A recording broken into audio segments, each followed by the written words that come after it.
Vous sortez de Rosil ou Coromandel, vous allez à Port-Louis. Il y a pas mal de gens qui préfèrent prendre la route de Réduit et de descendre sur Port-Louis. La raison principale, peut-être, est autre que la distance. Voilà un peu l'offshore. On utilise quand même des juridictions plus raisonnables dans le côté de la fiscalité, dans le côté de doing ease of business, pour pouvoir atteindre l'objectif plus vite et, dans le domaine des affaires, un retour des investissements plus substantiel.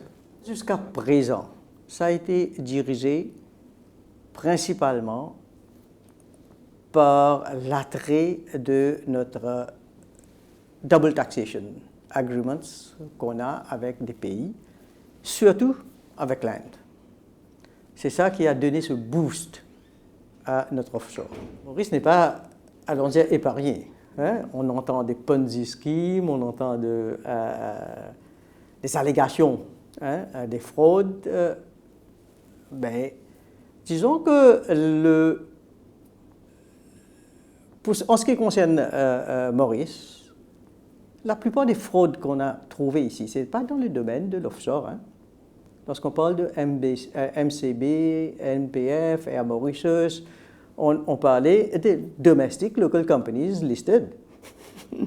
Alors, on ne va pas tout mettre sur le dos de l'offshore. Lorsqu'on parle de Ponzi scheme et tout c'était tellement localisé. Alors, vraiment, l'offshore n'était pas dedans. Les lois domestiques en Inde vont être changées afin que l'Inde puisse avoir sa part du gâteau. Et ce qui est en train de se faire avec ce qu'on appelle les GAR, General Anti-Avoidance. Alors, General Anti-Avoidance Rules, Regulations, va faire à ce que votre traité devienne un peu caduque. Il y a deux types de guidelines qui ont été donnés. Peut-être ça nous donne une indication que le budget va porter sur ces guidelines. Non? Le guidelines parle de resident company et les global business companies pourraient quand même faire des affaires entre ces deux-là. Pour moi, il devrait être normalisé, que ce soit résident ou non-résident, c'est une question de la taxe. Alors, en profondeur, il faut revoir si on ne devrait pas avoir une seule catégorie, mais la différence, ce serait where does the revenue come from?